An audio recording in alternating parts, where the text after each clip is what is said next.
And that was violated because in 1790, the first act of the Congress, right after the country was organized with the Constitution, the first law says this is a white country and the quota on black folk is 0.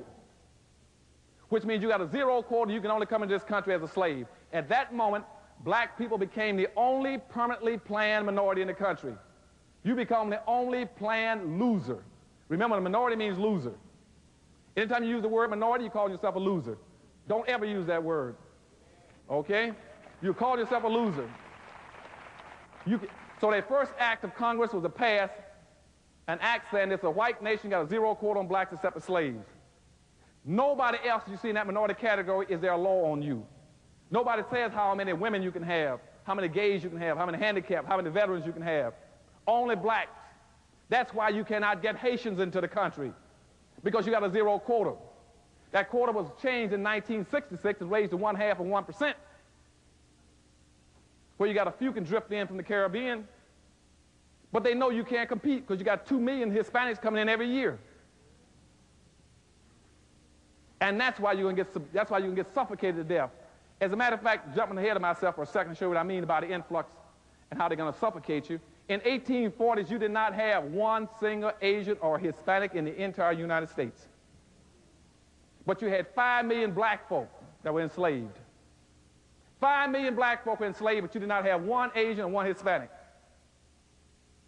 By the Civil War, you had 6,000 Hispanics. By 1900, you had 100,000 Hispanics. You had 100,000 Hispanics in 1900, but you got 11 million blacks. And they got the same identical birth rate. Here are blacks, here are Hispanics. Here are blacks, here are Hispanics. They got the same birth rate. Now they're going to pass blacks. You know why?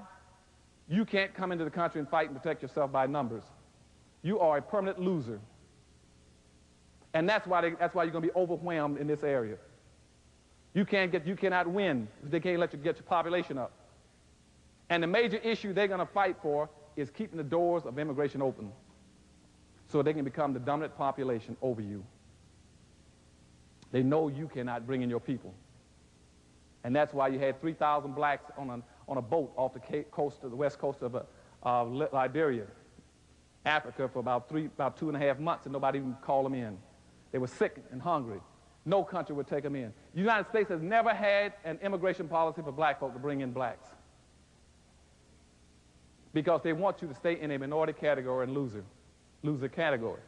And so what we're going to be talking about when we talk about solutions in a little while is that the only way you win is that you got to learn that when you accidentally become the majority, you immediately start acting like the majority.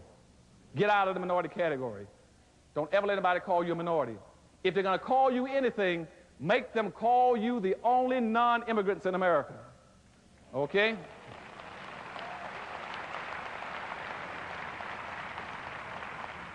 Every public policy that you develop, every program that you develop it for non-immigrants.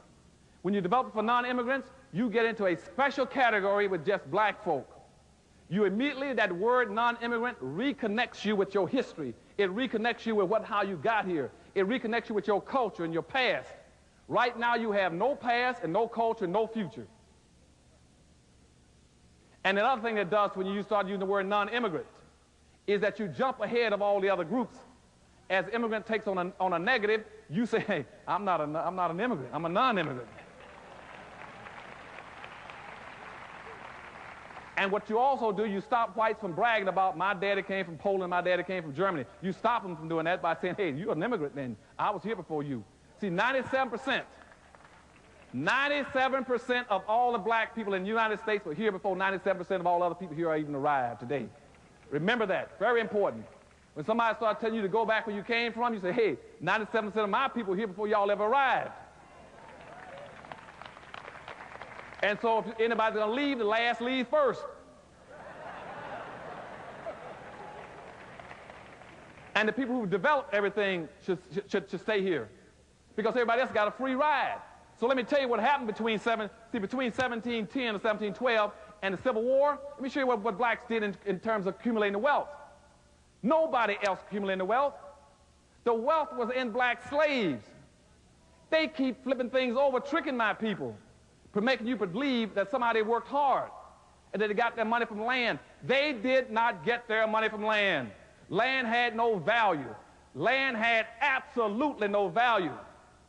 You could get all the free land you wanted in America. They had head rights and land grants. They gave out millions of acres of land whoever wanted. You could go in the United States and go out to what we call the frontier, where Indians were, and say, I own from here to that mountain, drive a stick in the ground, go down and file a claim. Only time land had value when you put a slave on it. And according to President Andrew Johnson, and Jackson rather, he says that immediately a black slave would bring 75% of the value to the land.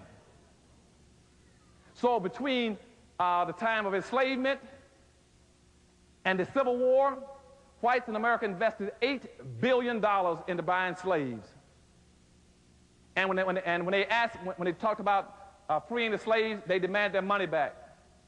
And they asked for reparation. They sent a letter to Lincoln saying, we'll turn the black slaves loose, but you give us back our $8 billion.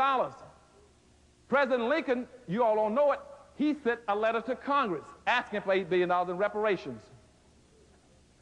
Congress said, you know, that kind of money doesn't even exist. That's more money than all of our businesses and the federal budget put together. And that's one of the triggering mechanisms for the Civil War. They didn't have that kind of money. As a matter of fact, from the period I just told you about from 1710 to the Civil War, 2 out of every 3 people in the United States that had over $100,000, 2 out of every 3 lived in the South. A white plantation owner in the South who had black slaves had 400 times the wealth of a northern farmer. A white person in the South with 2 slaves had a value equal to any non-farmer in the North. If I take the white person in the North and add his house, his land, his animal, his tools, and his savings together, if you own 2 black slaves in the South, you had as much as a white person in the North.